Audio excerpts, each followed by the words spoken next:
છે શું આજે તમારી પાસે કયો ને? આ તમારો હિસાબ તમે આપો એક વખત. અમે હિસાબ માંગીએ છીએ ને, નાગરિક છીએ ને, તો નાગરિક તરીકે આપો હિસાબ. જે અંધભક્તો જોઈ રહ્યા છે એને પૂછવા માંગુ છું, છે તે વડ ગેરંટી આપવાની તાકાત છે તે વડ? આજે ગુજરાતના કે ભારતના યુવાનને અમે રોજગારી આપીશું, બરાબર? આપો ગેરંટી, ચલો આપો એમએસયુ પર ગેરંટી, ચલો ખેડૂતોને. તો હજી કહું, આપો કર્મચારીનો ઓપીએસ ની ગેરંટી, છે તે વડ? આપો ગુજરાતમાં કે ભારતમાં કે પેપર લીક નહીં થાય ગેરંટી આપો, તાકાત હોય તો. કે મોદી કી ગેરંટી, મોદી કી ગેરંટી. ચલો આપે મોદી સરકાર ગેરંટી કે અમે યુવાનોને આ બધી જ રોજગારી આપીશું, નહીં આપીએ તો અમે સત્તામાંથી નીકળી જશું. કરો એફિડેવિટ તેવડ હોય તો.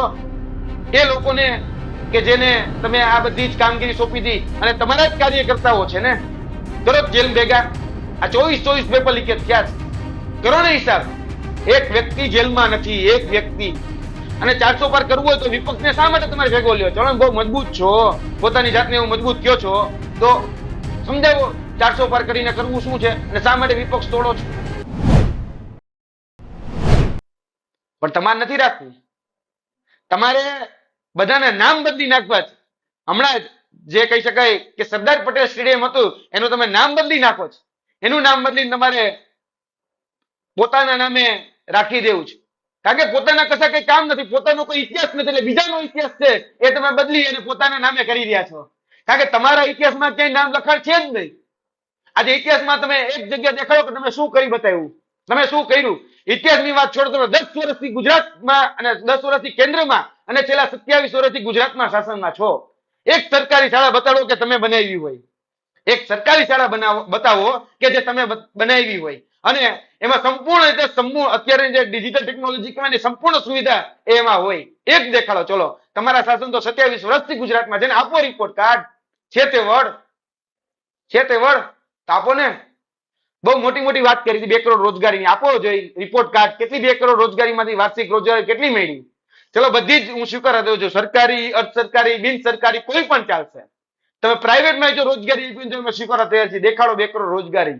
દર વર્ષે તમે 2 કરોડ રોજગારી આપવાના વાયદા કર્યા હતા. અત્યારે કેન્દ્ર સરકારની અંદર 10,92,000 પદ વર્તમાનમાં ખાલી છે સરકારી. 2014 થી ખાલી છે, બરાબર? આઈટીઆઈ કરીને અમે માહિતી મંગાવેલી છે. આંકડાને ચેલેન્જ કરવો હોય તો કરી શકો છો. જે વાત કરીએ છીએ આધાર પુરાવા સાથે કરીએ છીએ, એટલે તમને અમે ખૂચીએ છીએ. જે વાત કરીએ છીએ ગ્રાઉન્ડ ઉપરની વાત કરીએ છીએ. જે ફાકા ફોજદારી તમે કરી હતી અમે એની ઉપર રિપોર્ટ કાર્ડ માંગીએ છીએ. છે તે વડ તો આપો, બરાબર? ખેડૂતોની આવક ડબલ કરવાની વાત કરી હતી, ક્યાં થઈ ખેડૂતોની આવક ડબલ? અને પાછું નવું લાવ્યા મોદી કી ગેરંટી.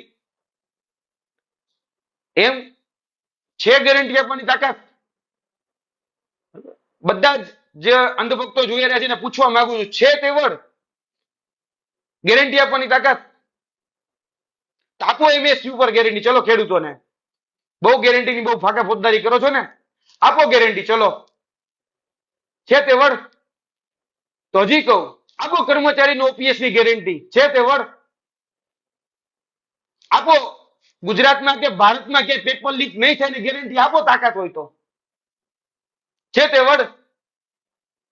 આજે ગુજરાતના કે ભારતના યુવાનને અમે રોજગારી આપીશું, બરાબર? આપો ગેરંટી, ચલો. છે તે વડ? બહુ મોટી મોટી ગેરંટીઓની વાત કરું છું ને, કે મોદી કી ગેરંટી, મોદી કી ગેરંટી. ચલો આપે મોદી સરકાર ગેરંટી કે અમે યુવાનોને આ બધી જ રોજગારી આપીશું, નહીં આપીએ તો અમે સત્તામાંથી નીકળી જશું. કરો એફિડેવિટ તેવડ હોય તો. છે તે વડ? તો કરો એફિડેવિટ. આજે આપી શકો છો રોજગારી અને બહુ ગેરંટીની વાત કરો છો. સ્ટેમ્પ પેપર લખીને આપો કે ભાઈ અમે રોજગારી આપવામાં જો નિષ્ફળ નીવડ્યા, અમે જો કર્મચારીનો ઓપીએસ આપવામાં નિષ્ફળ નીવડ્યા, અમે જો ખેડૂતોને એમએસપી આપવામાં નિષ્ફળ નીવડ્યા તો અમે 1 વર્ષની અંદર રાજીનામું આપીશું. આપો ગેરંટી, ચલો તાકાત હોય તો. બાકી ફાકા ફોજદારી છે ના કરો છો. છે તે વડ? છે? આપો એક વખત. તથ્યો આધારિત વાત હશે, બરાબર? તથ્યો આધારિત. ગુજરાતમાં કેટલા પેપર લીક થયા? 24, બરાબર? આ છે તમારું ગુજરાત મોડલ. ત્યાં પેપર લીકેજ ઉપર તમે બારબો સુફિયાની વાતો કરો છો રાજસ્થાનની અંદર જઈને, અને તમે એમ કહો છો કે પેપર લીકેજના માફિયાઓને છોડવામાં નહીં આવે, પેપર લીકેજના માફિયાઓને પાતાળમાંથી ગોતીને હિસાબ કરીશું. તો ગુજરાતમાં તો તમારી સામે જ છે ને, તમારા જ કાર્યકર્તાઓ છે જેને ભૂતકાળમાં તમને ટિકિટ આપવા માટે પોતાની સીટો ખાલી કરેલી એ જ વ્યક્તિઓ છે ને. આપો ને, ચલો હિસાબ નાખો જેલમાં, તેવડ હોય તો છે તેવડ નાખો જેલમાં.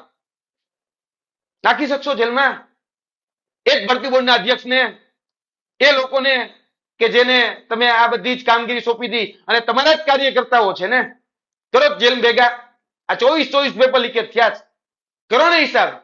એક વ્યક્તિ જેલમાં નથી, એક વ્યક્તિ. શરમ કરો.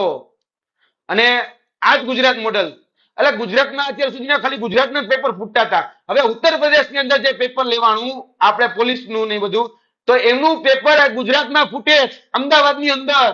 આ છે તમારું ગુજરાત મોડલ. તમે આ ગુજરાત મોડલ વાસ્તવિક છે દેખાડો ને. આ છે તમારા કાંડ, બરોબર. બીજા જે પાર્ટીઓ છે ને કામ બોલે છે. આજે ધરાતલ ઉપર જાય છે ને, ગેનીબેન જાય છે ધરાતલ ઉપર તો વાત કરે છે. આજે ઉમેશ મકવાણા જાય છે ધરાતલ ઉપર તો વાત કરે છે. આજે ડેડિયાપાડાના ધારાસભ્ય ભરૂચમાં જયારે કહી શકાય કે જાહેર પ્રચાર પ્રસાર કરતા હોય ને, ત્યારે પણ કામ ગણાવે છે કે ભાઈ મેં આટલા કામ કર્યા. આજે એફિડેવિટ કરીને ઉમેશ મકવાણા પોતાના કામ રજૂ કરે છે, બરાબર, કે અમે આટલા કામ કર્યા. આજે ગેનીબેન પ્રચાર કરે કે છે કે અમે આટલા કામ કર્યા એટલે અમને વોટ આપો. અમારે સંસદમાં શા માટે જવું? તેની પાસે ધ્યેય છે. એની પાસે ધ્યેયની સાથે કહું છું, એની પાસે વિઝનની સાથે રીઝન પણ છે. તમારી પાસે તો રીઝન છે ના વિઝન છે. અને તમારા જે નામે જે તમે જેને લોકોને મૂકો છો ભારતીય જનતા પાર્ટીના, બરાબર, ઉમેદવાર તરીકે, એની પાસે ખુદ પાસે કઈ વિઝન નથી. એ તમારા નામ ઉપર ચરી ખાવા માંગે કે નરેન્દ્ર મોદી સાહેબના કાંઈ પણ કોઈ પણ વાત ચાલુ થાય એટલે તમારા નામથી જે લોકો વાત ચાલુ કરે છે શું આજે તમારી પાસે? કયો ને. તમારો હિસાબ તમે આપો એક વખત. અમે હિસાબ માંગીએ છીએ ને, નાગરિક છીએ ને, તો નાગરિક તરીકે આપો હિસાબ.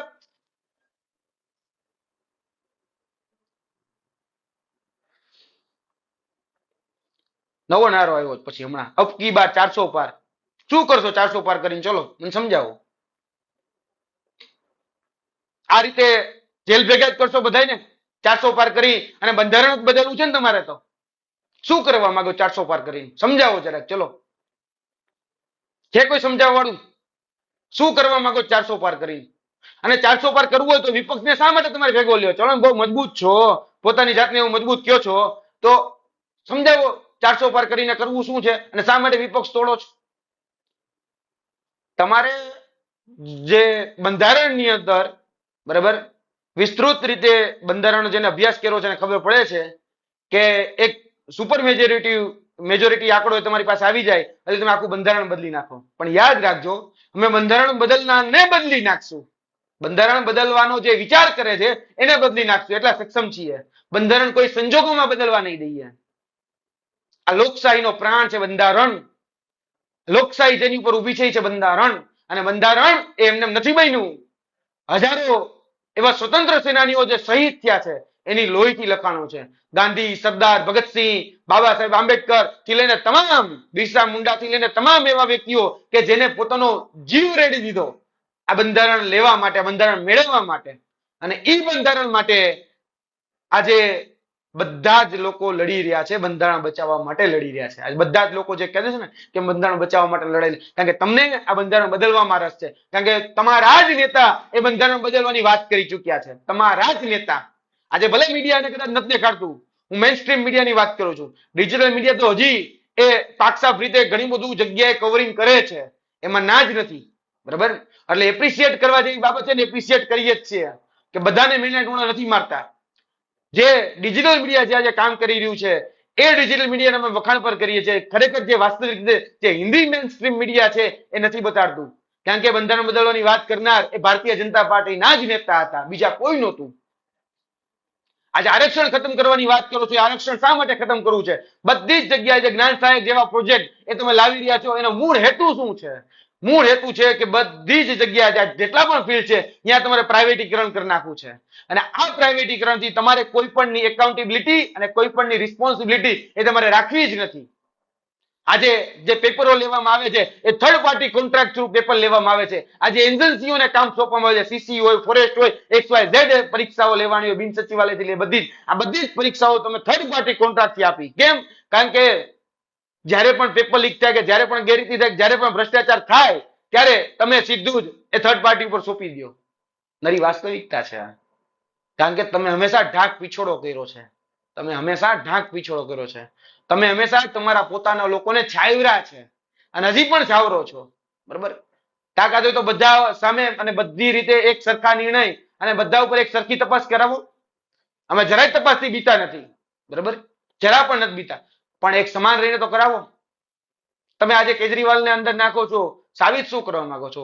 એક મુખ્યમંત્રી છે ને, આજે ચૂંટાયેલો પ્રતિનિધિ છે ઈ. બરાબર, આજે ફૂલ મેજોરિટી સાથે એ વ્યક્તિ સત્તામાં છે. તમને પેટમાં દુખે છે કારણ કે દિલ્હીની અંદર એ તમને, તમે જે શાસનમાં કહી શકાય કે એક હતું શાસન રાખવા માંગતા હતા, ત્યારે એ સુપ્રીમ કોર્ટમાં ચેલેન્જ કરી અને જે પાવર ખરેખર રીતે એક જે ચૂંટાયેલી સત્તા સરકાર હોય એની પાસે હોવો જોઈએ લાવે છે. તે તમને નથી ગમતું. આજે ખરેખર તો વાત કરવાની હતી આ બોન્ડ ઉપર. ક્યાં બોન્ડ? જ્યાં જેમ્સ બોન્ડ જે છે એને જે દાન મળ્યું છે એ જેમ્સ બોન્ડ ને દાન આપનારા ઉપર વાત કરવાની નથી ને. કારણ કે જે લોકોએ દાન કર્યું એ પોતાની જાતને જે કર્ણ કે છે, તો આપણે હિસાબ પણ લેવો જોઈએ કે શા માટે કોઈ આટલું દાન આપે છે. જેનો ખુદનો લાખોમાં વેપાર હોય કે લાખોની ઇન્કમ હોય અને કરોડોના દાન આપે છે. આજે હિસાબ આપવો જોઈએ ને. આજે તમે હેડલાઇન મેનેજમેન્ટ કરી અને આખો મુદ્દો ડાયવર્ટ કરી નાખો. તેવડ હોય તો આપો બોન્ડ ઉપર, આપો ચંદા ઉપર. તમે ચંદા લઈ અને સામેવાળાને ધંધા જ દીધા છે. એ નરી વાસ્તવિકતા છે. એક સુભાષચંદ્ર બોઝ હતા. સુભાષચંદ્ર બોઝ હતા આઝાદીના સમયમાં એ એવું કહેતા કે તુમ મુझे खून दो मैं तुम्हें आजादी दूंगा. અને વર્તમાનના અત્યારે જે જેમ્સ બોન્ડ જે તાનાશાહ અત્યારના જે ભારતીય જનતા પાર્ટીના છે એ શું કે તુમ મુझे ચંદા દો मैं तुम्हें ધંધા दूंगा. આ છે આપણા ઓલા નેતાજી હતા, અભિનેતાજી છે. આ અભિનેતા એવું કે તુમ મુझे ચંદા દો मैं तुम्हें ધંધા दूंगा. વાસ્તવિકતા છે ને. ચંદા લઈને ધંધો જ દિયો છો ને. દેશ લૂંટવાનો ધંધો, બીજું તો કશું કઈ કરતા નથી. પોતાના નામે તો કશું કઈ બનાવી શકતા નથી. જ્યાં બીજાના નામ છે એના નામ ચેકીને તમારા જ નામ લગાડો છો ને. આપો હિસાબ. અમે હિસાબ માંગીએ છીએ. આ તમારા બોર્ડ બધી જગ્યાએ લાગે ફરી એકવાર મોદી સરકાર, અમે તો આવજો દહેગામમાં. મોદીની જગ્યા મોંઘી કરી નાખ્યું છે. ફરી એકવાર મોંઘી સરકાર. અને હજી બોર્ડ હટ્યા નથી. તમે બહુ કહેતા હોય કે ભાઈ આચારસંહિતા છે, હટી જવું જોઈએ. અમે પણ ફરિયાદ કરીએ છીએ હવે તો, અને કરીશું તમ તારે. કારણ કે સમજુ છીએ, શિક્ષિત છીએ. અભણ કે અંગૂઠા તત્વ છીએ નહીં. અભણ કે અંગૂઠા છાપ છીએ નહીં. તમે બધાને અભણ રાખવા માંગો છો એ નરી વાસ્તવિકતા છે. આ પછી નવું લાવ્યા છે બધું ઘણી બધી જગ્યાએ. હમણાં જ પરિવારવાદની વાત કરી તો મને એક બીજું પણ વાત યાદ આવે કે આ ગુજરાતમાં હોય કે દેશના હોય, શું બેરોજગારો જે છે એ મોદી સાહેબના પરિવારના નહીં હોય? આજે કિસાન જે 700 કિસાન જ્યાં સિંધુ બોર્ડર હતી ત્યાં શહીદ થઈ ગયા, ઈ કિસાનો શું આ મોદી સાહેબનો પરિવાર નહીં હોય? જે મહિલાઓને ટીંગાટોળી કરવામાં આવી, જે રેસલર હતા, જેને આપણે દુનિયામાં ખ્યાતિ અપાવી, દુનિયામાં કહું છું, દેશમાં તો અપાવી જ છે, મના જ નહીં, પણ દુનિયામાં જેને આપણે ખ્યાતિ અપાવી એ રેસલર, બરાબર, એ શું તમારા પરિવારના નહોતા હતા? તો અહીંયા હિસાબ થયો જ ને. તમારા પરિવારના કોણ? ઓલા બ્રિજભૂષણ ની બધા લખે મોદી કા પરિવાર, બરાબર. બીજા બધા ઘણા બધા એવા નેતાઓ છે જે તમારા પરિવારનું નામ લખે છે. હવે તો અજીત પવાર પણ લખે, અનુરાગ ઠાકોર પણ લખે, બધા જ લોકો લખે. આ છે તમારો સાચો પરિવાર. બાકી આજે જે વર્તમાનમાં વાસ્તવિક રીતે તમારી સામે બાયો ચડાવે એ તમારા પરિવારના લોકો નહીં હોય. અને તમે અલગ અલગ કેમ્પેનિંગ ચલાવો છો. એક કેમ્પેનિંગ મને યાદ છે ભૂતકાળમાં, આપણે ભરોસાની ભાજપ સરકાર તમારા સપનાઓ કરશે સાકાર. ક્યાં ગયું કેમ્પેનિંગ? શું સપનાઓ સાકાર કર્યા? આ યુવાનોને સપના દેખાડ્યા હતા કે અમે સત્તામાં આવીશું એટલે ગુજરાતની અંદર 1.5 લાખ સરકારી રોજગારી આપીશું. 1.5 લાખ માંથી કેટલી આવી ભાઈ? આપો હિસાબ. છે તે વર્ડ આપો, આપો હિસાબ. ભરોસાની બેહે પાડો દેણો છે 156 નો. ભરોસાની બેહે પાડો દેણો છે 156 નો. બરાબર, એટલે બે વ્યક્તિ બાયતા રહે વચ્ચેથી આ દહીં ખોરું લઈ ગયું એના જેવી વાત છે. પણ હવે તો એક થયા છે. ઇન્ડિયા ગઠબંધન હેઠળ બધા એક થયા છે કે ભાઈ લડવું પડશે એક થઈને. કારણ કે લડવાનું કોની સામે છે? લડવાનું છે ઈસ્ટ ઇન્ડિયા કંપનીની સામે. વર્તમાનની જે ઈસ્ટ ઇન્ડિયા કંપની છે એની સામે. જે અત્યારે કોર્પોરેટ કલ્ચરની જેમ ચાલી રહ્યા છે એની સામે લડવાનું છે. તો એની સામે કઈ રીતે લડી શકે? તો એક થઈને જ લડવું પડે. ગુજરાતની જે જનતાઓ એક થઈ રહી છે, ગુજરાતના સામાન્ય લોકો એક થઈ રહ્યા છે, ગુજરાતની જે પાર્ટી હોય કે દેશની જે પાર્ટી બધી એક થઈને લડી રહી છે. કેમ? કારણ કે ઈસ્ટ ઇન્ડિયા કંપની હતી જે રીતે શાસન કરતી હતી, બધાને સમય યાદ હશે, બધાને ઇતિહાસ યાદ હશે. એ જ રોબર્ટ ક્લાઇવ, એ જ રોબર્ટ કહી શકાય વોરન હેસ્ટિંગ, બરાબર, એ જ મેકોલો જે પદ્ધતિ લાવ્યો હતો શિક્ષણની અંદર, એ જ પદ્ધતિથી તમે કામ કરી રહ્યા છો. કારણ કે બીજાનો જે ઇતિહાસ છે તમે ભૂસીને તમારો ઇતિહાસ લખી રહ્યા છો. એ કારણ કે તમારી પાસે બીજા તો કઈ નામ લખવા જેવા છે જ નહીં, એટલે બીજાનો જે ઇતિહાસ છે એ તમે સતત ભૂસી રહ્યા છો. છે ને વાત સાચી? આજે એનસીઆરટી જીસીઆરટી માં તમે તમારો ઇતિહાસ જે છે જે ખરેખર તો છે જ નહીં, તમે બનાવટ કરી અને ઇતિહાસમાં ગમે એમ કરી ગાલમેલ કરીને મૂકવા માંગો છો. એટલે આ ઈસ્ટ ઇન્ડિયા કંપની છે, જે કોર્પોરેટ કંપની છે, એની સામેનું આ અત્યારની જે લડાઈ છે એની સામેની લડાઈ છે. ફરીથી કહું છું, મહાભારતનું યુદ્ધ છે. આ મહાભારતના યુદ્ધમાં જે 18 અક્ષરની સેના હતી ને એ જ રીતે વર્તમાનના જે કૌરવો, જેને કહી શકાય એવા કૌરવો, બરાબર, એ કૌરવો પાસે અત્યારે જોવા જઈએ તો 15 અક્ષરની સેના હશે. એ જ 15 અક્ષરની સેના સામે સામેવાળા પક્ષે કદાચ હું માનું છું કે 3 અક્ષરની સેના હશે. અને આ યુદ્ધ એ ફરીથી લડવા જઈ રહ્યું છે. એ સમય અલગ હતો, અત્યારનો સમય અલગ છે. ત્યારે કઈ ટેકનોલોજી, અત્યારે ટેકનોલોજીનો યુગ છે, છતાં બધા જ મોરચે અત્યારે લડાઈ રહી છે. શાસન જે કરવા માંગે છે, જે હિટલર શાહી ભર્યું શાસન કરવા માંગે છે, એ વિપક્ષને ખતમ કરી નાખો. જે રીતે વિપક્ષની સોરી કહી શકાય કે જે રીતે હિટલરની જે આઈડિયોલોજી હતી એ જ આઈડિયોલોજી સાથે તમે કામ કરીને પૂરેપૂરો વિપક્ષને ખતમ કરી નાખવો, બરાબર. એ હિટલરની જે આઈડિયોલોજી હતી સેમ ટુ સેમ, બરાબર, એની ડિટ્ટોનું ડિટ્ટો કોપી કરી અને તમે લોકો અપનાવી છે. એટલે પૂરેપૂરું આ તાનાશાહ જે છે, બરાબર, જે અલગ અલગ મુખોટા પહેરી અને અલગ અલગ રીતે શાસન કરવા માંગે છે, એ અત્યારે એન કેન પ્રકારે છેતરવાના ધંધા કરે છે. હિટલર જ, પણ વર્તમાનનો હિટલર છે, જેને ટેકનોલોજી ઉપર પણ અત્યારે કબજો કરી લીધો છે, જેને સંસ્થા ઉપર પણ કબજો કરી લીધો છે, અને જે સરકારની જે મશીનરીઝ અલગ અલગ છે એની ઉપર પણ કબજો કરી લીધો. વર્તમાનનો આ હિટલર છે. આ હિટલર એ દેશને ડૂબાડીને રહેશે, બરાબર. અમે જાગીએ છીએ તો બોલીએ છીએ, અમે જાગીએ. કદાચ કાલ સવારે અમને જેલમાં નાખી દેશે, ફરક શું પડવાનો? ન્યાય બોલશું ભાઈ, શું કરી લેશો? મારી નાખશો, ફરક શું પડવાનો છે?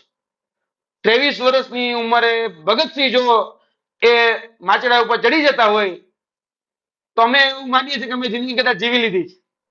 પણ જે સત્ય અમે જોઈ રહ્યા છીએ એ સત્ય સામાન્ય લોકો સુધી મૂકી રહ્યા છીએ. આ વિડીયોના માધ્યમથી અમે તમામ જે લોકો જેની સામે સત્ય મૂકી રહ્યા છીએ કે તેવળ હોય તો તથ્ય સાથે અમારી સાથે તર્ક સાથે વાત કરવા માટે તૈયાર હોય તો કયો એ મંચ, અમે ઓપન ચેલેન્જ કરીએ છીએ, કયો એ મંચ, બરાબર, અમે આવીશું ડિબેટ કરવા તમારી સામે. અને કયો જે ટોપિક પણ તમે નક્કી કરો એ ટોપિક ઉપર અમે ડિબેટ કરવા માટે તૈયાર છીએ. અમારી પાસે તથ્યો હશે, તમારી પાસે જુમલા હશે. જે લોકો બનવા નીકળતા વિશ્વગુરુ ખરેખર છે શું? જુમલા ગુરુ. તમે કોઈ વિશ્વગુરુ નથી બનવા. અને વિશ્વગુરુ ડિગ્રી છે ક્યાં? મને દેખાડો ને. કયો એવો વિશ્વ છે જે પોતાની જાતને વિશ્વગુરુ કે ડિગ્રી છે ક્યાંય કે વેચાતી મળે છે? ક્યાં છે આ વિશ્વગુરુ? એટલે શું? કોણ આપે છે? અને કયું એવું લેબલ છે વિશ્વગુરુ? શું એટલે વિશ્વગુરુ એટલે શું? મને સમજાવશો? તમે ખરેખર વાસ્તવિક જુમલા ગુરુ છો. જુમલા ગુરુ. 15 લાખનો જુમલો આપ્યો, આજ કોઈના ખાતામાં 15 લાખ આવ્યા નથી.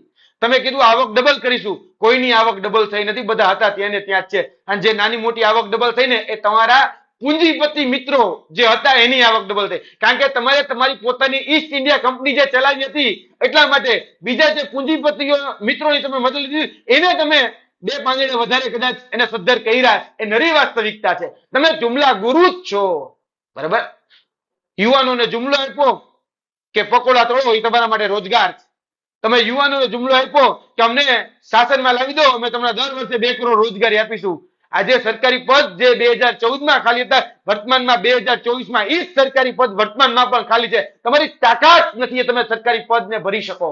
અને જે પરીક્ષાઓ લ્યો છે, અમારે જેવા જાગૃત વ્યક્તિઓ છે કે જે કે છે કે ભાઈ પેપરો ફૂટે છે, અને પેપરો ફૂટે છે તો ફોડનારા કોણ છે? તમારા જ મળતિયાઓ, તમારા જ લાગવકીયાઓ, એ બધા જ લોકો પેપર ફોડવાની સાથે સંકળાયેલા છે. આજે પેપર ફોડ સરકાર છો તમે, પેપર ફોડ સરકાર. બરાબર, દરેક વખતે અલગ અલગ જુમલાઓ એ તમે આપ્યા છે. હવે નવા નવા જુમલાઓ લાવ્યા, મોદી કી ગેરંટી, મોદી કા પરિવાર ને ઘણું બધું. તમે અત્યારે અચ્છે દિન આएंगे આ જુમલો જતો ને તમારો, ક્યાં આવ્યા અચ્છે દિન? કોઈને હજી સુધી મને દેખાતું નથી અચ્છે દિન આવ્યો હોય. તમે કીધું હતું કે ભાઈ ચોકીદાર, અમે ચોકીદારી કરીશું, પણ આ તો ચોકીદાર ચંદા ચોર છે, બધાના ચંદા ચોરી જાય છે. બરાબર, આ ચોકીદાર ખુદ પોતે જે રખોપા કરે છે એમાં બિલાડી જેવા તો રખોપા હોય તમારા, કે તમે બધું જ તરિયા ઝાટક કરી નાખો છો. આ તમારા જુમલાઓ છે. તમે ખરેખર વિશ્વગુરુ બનવાને નહીં લાયક, તમે જુમલા ગુરુ બનવાને લાયક છો. કારણ કે તમારા જેટલા જુમલા તો આજ સુધી કોઈ નહીં આપ્યા હોય, કોઈ નહીં. તમે દરેક વખતે જુમલાઓ આપ્યા, દરેક વખતે. પછી કે શું કે ચાય વાલા, પછી આવ્યા ગાય વાલા. ખરેખર વાસ્તવિકતા જોવા જાવ તો છે ટોપી વાલા. બધાને અલગ અલગ ટોપીઓ પહેરાવીશ. જ્યારે જેને જે મન પડે એને તમે ટોપી પહેરાવતા ફરતા થઈ ગયા છો બધાને. આજે 500 કરોડ રૂપિયા, મને યાદ છે થોડા સમય પહેલા ગુજરાતમાં જ 500 કરોડ રૂપિયા ગાયના નામે ફાળવવામાં આવ્યા હતા. તો જો ગાયના નામે પૈસા ફાળવવામાં આવે એને તમે ચાઉ કરી જાઓ છો, એ તમે ચરી ખાવ છો, તમારા આખલાઓ ચરી ખાય છે. બરોબર, શું કરશો? કરો છો એની પાસે તમે હિસાબ કરી કરો. ઈડી ની અહીંયા રેડ, આજે કોઈ ભારતીય જનતા પાર્ટીના ઘરે ઈડી ની રેડ થયો એક દાખલો મને બતાડો કે ભારતીય જનતા પાર્ટીની ઈડી ની રેડ થઈ 2014 થી લઈને 2024 સુધી. અને યાદ રાખજો, ભલે આ બધી જ બાબતો અત્યારે જે થઈ રહી છે, તૂટવું મંજૂર છે, તૂટવું મંજૂર છે, પણ ઝૂકવું મંજૂર તો ક્યારેય નથી, અને ઝૂકીશું તો ક્યારેય નહીં. બરાબર, અને તમારા જેવા સામે તો ઝૂકવું એ તો ક્યારેય છાજે નહીં. બરાબર, ક્યારેય ન છાજે. વર્તમાનની જે લડાઈ છે એ લડાઈ ચોક્કસપણે કહીએ છીએ કે લડાઈ અમારા હક અધિકારો માટેની લડાઈ છે. આ લડાઈ એ બંધારણ બચાવવા માટેની લડાઈ છે. આ લડાઈ એ અમારું અસ્તિત્વ ટકાવવા માટેની લડાઈ છે. અને આ જે લડાઈ છે એ મારા બાળકનું ભવિષ્ય સુરક્ષિત કરવા માટેની લડાઈ છે. ડંકેની ચોટ ઉપર હું તમને કહું છું કે એડી ચોટીનું જોર લગાડી જ્યાં સુધી આ જીવમાં જીવલો છે ત્યાં સુધી એડી ચોટીનું જોર લગાડી દરેક મોરચે હું લડવાની તૈયારી બતાવું છું, દરેક મોરચે. અને અમે લડીશું, તમારી જે તાનાશાહી છે એની સામે લડીશું. તમે બહુ મોટા મોટા વાયદા કર્યા હતા, બહુ મોટી મોટી ફાકા ફોજદારી કરી દીધી કે હું ખાતો નથી, ખાવા નથી દેતો, ઘણું બધું કીધું હતું. હવે કોણ ખાય છે એ આપણે બધા જ જાણીએ છીએ. એટલે વધારે વાત ના કરતા હું મારી વાણીને વિરમું છું અને ઝડપથી આ બોંડોલમનો હિસાબ થાય એવી આશા અપેક્ષા રાખું છું. જય હિન્દ, જય ભારત, જય હિન્દ.